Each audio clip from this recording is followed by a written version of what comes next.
Hello पे जय Jagannath it's class YouTube channel को तुम मान स्वागत करुच्ची। तो आज आम देखा उत्पादनकारी क्षेत्र अनुसार मोट घर उत्पादन अभिवृद्धि हार यहाँ तुम क्लास 6 ओके आज 6 नंबर क्लास तुम जोटा कि 5 नंबर क्लास पाखु 1 नंबर क्लास पर्यंत तुम मान वीडियो ऑलरेडी यूट्यूब चैनल रे अच्छी तुम मैंने जाकि देखिपर जो मैंने देखी ना ओके। तो आज आम पढ़ा उत्पादनकारी क्षेत्र अनुसार मोट घर उत्पादन अभिवृद्धि हार ता पूर्व मुझे पढ़ाई प्रीवियस क्लास रे तुम अर्थनीतिर जो ढांचागत परिवर्तन रहा से बाबद मुझे तुमको पढ़ाई। तो से गोटे सब कैटेगरी हूँ तुम उत्पादनकारी क्षेत्र अनुसार मोट घर उत्पादन अभिवृद्धि हार ओके। तो आज ये क्लास रे देखिबा ता पूर्व जो मैंने वीडियो रे नुआ आछो वीडियो को लाइक करिवो शेयर करिवो सब्सक्राइब करिवो बेल आइकन देबा पय जमा ही भूलिबोनी ओके। तो एमिति तुमरो कंटिन्यू पूरा सीरीज चलिबो plus two first year second year रे ओके। तो चलो आज देखिबा उत्पादनकारी क्षेत्र अनुसार मोट घर उत्पादन अभिवृद्धि हार कौन हेछि तुमर अभिवृद्धि हार ओके। से कहछि जो उत्पादन क्षेत्र रहिला तुम जानिछो उत्पादन क्षेत्र पूरा हमर तीनटा क्षेत्र मु तुमको कहितली गोटे होछि तुमर प्राथमिक ओके गोटे प्राथमिक आ गोटे माध्यमिक आ गोटे तुम सेवा क्षेत्र ये तीनोटी क्षेत्र जो रहा उत्पादन से कहार केते वृद्धि है ओके। जो जो प्राथमिक क्षेत्र रहा माध्यमिक क्षेत्र रहा तुम सेवा क्षेत्र रहा यारी अनुसार तुम जीडीपी मोट घर उत्पादन मोट घर तुम उत्पाद केते वृद्धि घटला केते इनक्रीज है ग्रोथ केते है ओके। से बाबद आज पढ़ा से कुछ योजना काल अर्थनैतिक अभिवृद्धि विभिन्न शिल्प सूत्र उद्भव घर उत्पादन ढांचागत परिवर्तन जो संभव होती भारतीय अर्थव्यवस्था मोट घर उत्पाद को औद्योगिक और सेवा क्षेत्र में क्रमवर्धिष्णु अवदान यही क्षेत्र अपेक्षागत अभिवृद्धि हार फल।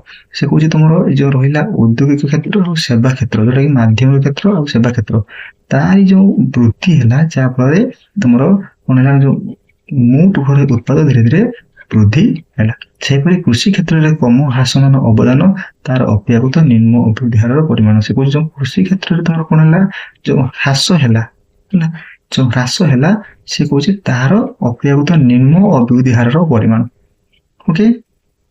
नेक्स्ट कह देख गोटे सारणी तुमको कही 1.5 तुम देख से सारणी तुमको देती उत्पादन व्यय विभिन्न शिल्प सूत्र उत्पत्ति मोट घर उत्पाद अभिवृद्धि केते अभिवृद्धि केते मसीह होता पूरा डिटेल्स तुम दे देछि ओके।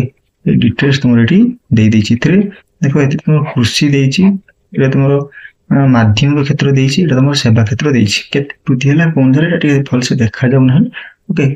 तो देखो सारणी जदि तुम पढ़ी पारुन तो ये पूरा डिटेल्स लिखाई तले देख सदा कथा पढ़ा या ये देखो प्राथमिक क्षेत्र में अभिवृद्धि हार केते कौन होती growth rate of primary sector okay. देखो केते प्राथमिक क्षेत्र में अभिवृद्धि देखो से कुछ कृषि और आनुषंगिक क्षेत्र में वार्षिक अभिवृद्धि हार 1950-51 रु 1960-61 मसीहा मध्य 3% थिला बेले ताहा ह्रास पाई 1970-71 रु 1980-81 मसीहा मध्य 1.5 रे पहुंचला है। तुम 1950-51 रु 1960-61 थिला 3% ओके। देन तुम 70-71-80-81 रे हेगला केते ना 1.5 रे पहुंचला किंतु 1980-81 मसीहा रु 1990-81 मध्य वार्षिक अभिवृद्धि 3.4 को वृद्धि पाइला। देखो प्रथम तुम देखो 1950-51 रे 1950-51 1960-61 मसीहा मध्य तुम कही 3% ओके। तापर तुम 1970-71 रु 80-81 रे है 1.5% ओके। देन तुम 1980-81 रु 90-91 मध्य ताहा वृद्धि होगी 3.4% को आसिला ओके। योजनार प्रथम 4 दशंधि माने कौन कहला ना 1950 रु 50-51 रु 1990-91 मध्य प्राथमिक क्षेत्र में वार्षिक अभिवृद्धि हार केते है ना 2.6% से कुछ अर्थनैतिक संस्कार प्रथम दशक 1990-91 रु 2000-2001 यही क्षेत्र में वार्षिक अभिवृद्धि प्राय समान 2.7% स्तर में रही ओके। बर्तमान 2001 पर्यंत तुम जो अभिवृद्धि रही 2.7% रहा अर्थात संस्कार प्रक्रियार प्रथम दशंधि कृषि क्षेत्र विशेष लाभवान हो पारि नथिला कारण जेतिकी एठी देख थिला 2001 मसीहा बेलू देख सतिक अच्छी 2.7 है। 2012-13 ମସିହାରେ କୃଷି କ୍ଷେତ୍ରରେ ଅଭିବୃଦ୍ଧି ହାର 1.2%, 13-14 ମସିହାରେ 3.7, ଆଉ ତୁମର 2014-15ରେ 1.1% ହୋଇଅଛି। ଅର୍ଥାତ୍ ସଂସ୍କାର ପ୍ରବର୍ତ୍ତନ ସମୟରେ କୃଷିର ଅଭିବୃଦ୍ଧି ହାର ହ୍ରାସ ପାଇଲା। ଏଥିରେ ତୁମେ କଣ ଦେଖିଲ, ଯାହା ବି ତୁମକୁ ଡାଟା ଦେଇଛି, ପ୍ରାଥମିକ କ୍ଷେତ୍ରରେ ତୁମର ଯୋଉ ଅଭିବୃଦ୍ଧି ରହିଲା, ବୃଦ୍ଧି କଣ ନା ହ୍ରାସ ପାଇଲା, କମିଲା। କଣ ପାଇଁ କମିଲା ନା ଦେଖ, ଧୀରେ ଧୀରେ କଣ ହେଲା ନା ଲୋକମାନେ ପ୍ରଥମେ କୃଷି ଉପରେ ନିର୍ଭର କରୁଥିଲେ, ତାପରେ ଧୀରେ ଧୀରେ ସେମାନେ କୁଆଡେ ଗଲେ ନା ତମର ମାଧ୍ୟମିକ କ୍ଷେତ୍ରକୁ ଗଲେ, ହେଲା, ତାପରେ ସେବା କ୍ଷେତ୍ରକୁ ଗଲେ। ତେଣୁ ଯେତେବେଳେ ଲୋକମାନେ ଏଠୁ ଏଠିକି କଣ ହେଲା ନା ଧୀରେ ଧୀରେ ଟ୍ରାନ୍ସଫର ହେଇଗଲେ, ହେଲା, ଯାହା ଫଳରେ ଏଠି ତମର ହ୍ରାସ ଦେଖିବାକୁ ମିଳିଲା। ଓକେ, ଦେନ୍ ତମେ କହିଲା ମାଧ୍ୟମିକ କ୍ଷେତ୍ରରେ ଅଭିବୃଦ୍ଧି ହାର, growth rate of secondary sector. ତମର ପ୍ରାଥମିକ ସେକ୍ଟର ଗଲା, ଏବେ ପଢିଆ ମାଧ୍ୟମିକ କ୍ଷେତ୍ରରେ କଣ ଅଭିବୃଦ୍ଧି ହେଲା।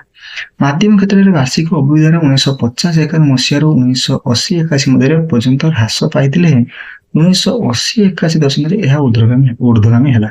ସେ କହୁଛି ଦେଖ, 1950-51 1980-81 ପର୍ଯ୍ୟନ୍ତ ସେ ହ୍ରାସ ପାଇଥିଲା, ହେଲା।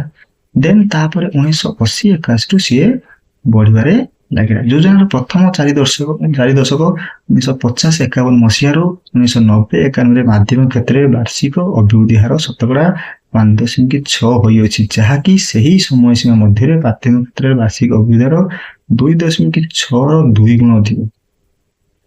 ସେ କହୁଛି ଯୋଉ ତୁମର 1950-51 1990-91 ମଧ୍ୟରେ 5.6 ହେଇଛି, କୋଉଥିରେ ନା ମାଧ୍ୟମିକ କ୍ଷେତ୍ରରେ, ଯୋଉଟା କି ଯୋଉ ପ୍ରାଥମିକ କ୍ଷେତ୍ର ଠାରୁ କଣ ନା 2 ଗୁଣ।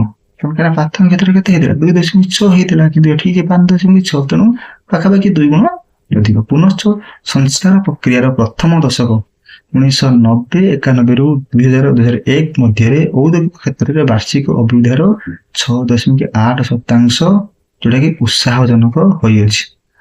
2012-13 ମସିହାରେ ମାଧ୍ୟମିକ କ୍ଷେତ୍ରରେ ଅଭିବୃଦ୍ଧି ହାର 2.3%କୁ ହ୍ରାସ ପାଇଥିଲେ, 2013-14 ମସିହାରେ ତାହା 4.5%କୁ, 2014-15 ମସିହାରେ ତାହା 5.9%କୁ ବୃଦ୍ଧି ପାଇଛି। ଔଦ୍ୟୋଗିକ କ୍ଷେତ୍ରରେ ସାମ୍ପ୍ରତିକ ଅଭିବୃଦ୍ଧି ହାର ଉନ୍ନତ ଦେଶମାନଙ୍କ ତୁଳନାରେ ଯଥେଷ୍ଟ କମ୍, ବିଶେଷତଃ ଶିଳ୍ପ ଉତ୍ପାଦନ କ୍ଷେତ୍ରରେ ମନ୍ଥର ଗତି ମୋଟ ଘରୋଇ ଉତ୍ପାଦକୁ ଏହାର ଅବଦାନ ବିଶେଷ ବୃଦ୍ଧି ନ ହେବା କାରଣ।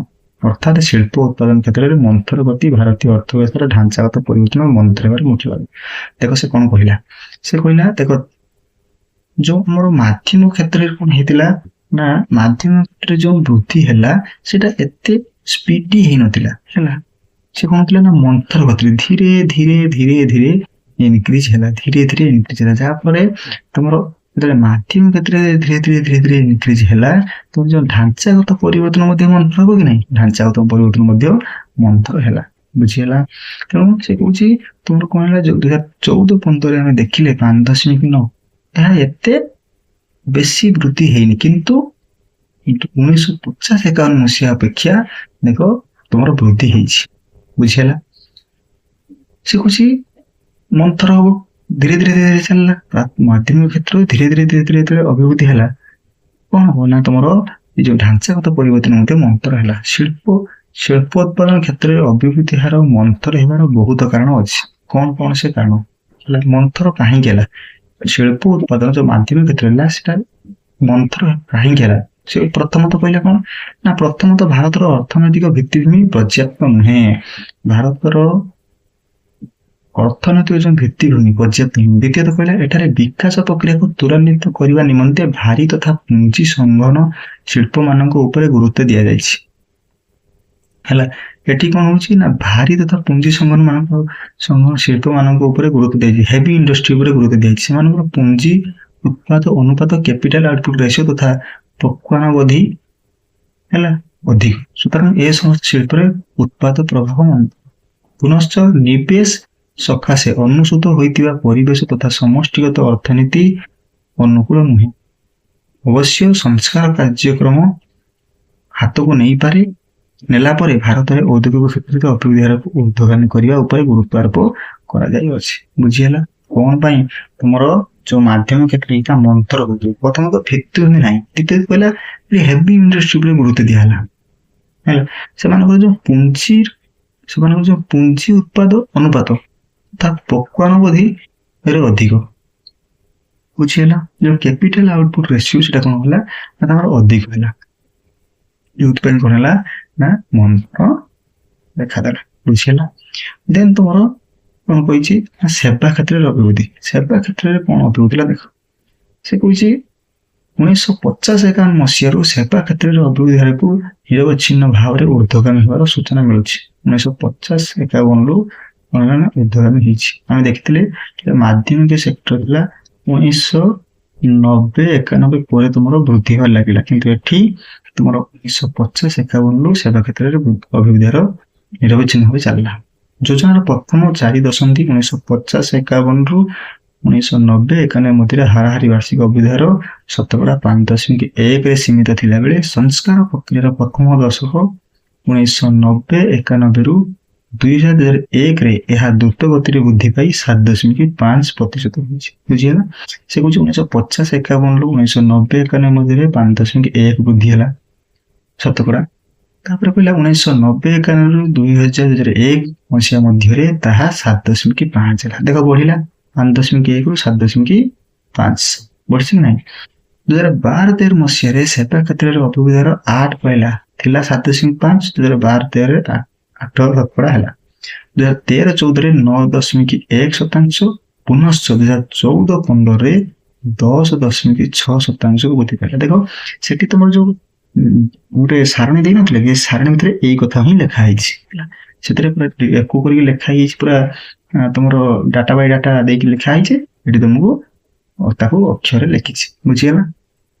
ସେ କହୁଛି ସେବା କ୍ଷେତ୍ରରେ ଉଚ୍ଚ ଅଭିବୃଦ୍ଧି ହାର ଯୋଗୁଁ ମୋଟ ଘରୋଇ ଉତ୍ପାଦକୁ ଏହାର ଅବଦାନ କ୍ରମଶଃ ବୃଦ୍ଧି ପାଇବାରେ ଲାଗିଛି। ଭାରତ ପରି ଏକ ବିକାଶୋନ୍ମୁଖୀ ରାଷ୍ଟ୍ର ପାଇଁ ଏହା ଏକ ଶୁଭ ସଂକେତ। ବୁଝିଗଲା? ତାହେଲେ କଣ ହେଲା ନା ସେବା କ୍ଷେତ୍ର ତମର ବି କଣ ହେଲା ବୃଦ୍ଧି ହେଲା। କିନ୍ତୁ ଯଦି କହିବ ମନ୍ଥର ଗତିରେ କୋଉଟା ଚାଲିଲା ନା ମନ୍ଥର ଗତିରେ ତମର ଚାଲିଲା କୋଉଟା ନା ମାଧ୍ୟମିକ କ୍ଷେତ୍ର ଧୀରେ ଧୀରେ ବୃଦ୍ଧି ହେଲା। ତା କାରଣ ବି ଆମେ ଜାଣିଲେ କାହିଁକି ଧୀରେ ଧୀରେ ବୃଦ୍ଧି ହେଲା।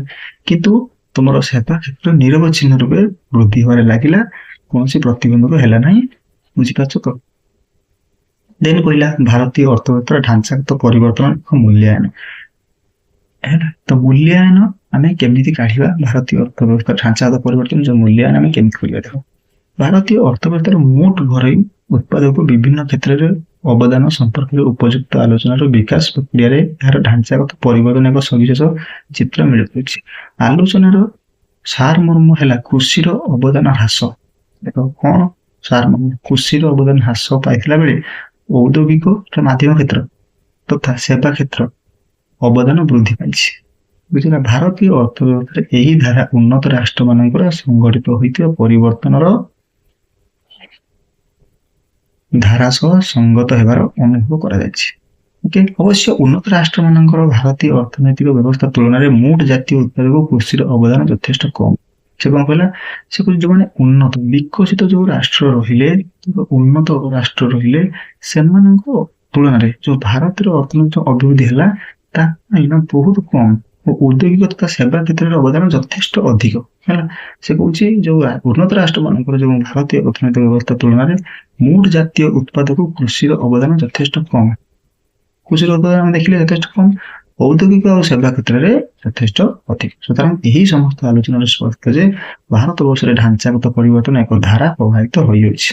ମାନେ ଧୀରେ ଧୀରେ ଆମେ ଗୋଟେ ଢାଞ୍ଚାରେ ପରିବର୍ତ୍ତନ ଆଣିକି ଆମେ କଣ ହଉଛି ନା ଅର୍ଥନୈତିକ ଆମେ ଅଭିବୃଦ୍ଧି କରୁଛୁ। ମାତ୍ର ଏହି ପରିବର୍ତ୍ତନ ଧାରା ମନ୍ଥର ଧୀରେ ଧୀରେ ଚାଲିଛି। ଏହା ମଧ୍ୟ ସ୍ପଷ୍ଟ ଯେ ବିକାଶର ଗତି ଓ ଢାଞ୍ଚାଗତ ପରିବର୍ତ୍ତନ ଧାରା ଅର୍ଥନୈତିକ ସଂସ୍କାର ସମୟରେ ହିଁ ତ୍ୱରାନ୍ୱିତ ହୋଇଛି। ତେଣୁ ଏ ଦୁଇଟି ବ୍ୟାପକ ପରିବର୍ତ୍ତନ ପାଇଁ ଅଧିକ ଅର୍ଥନୈତିକ ସଂସ୍କାର ଆବଶ୍ୟକତା ଅଛି।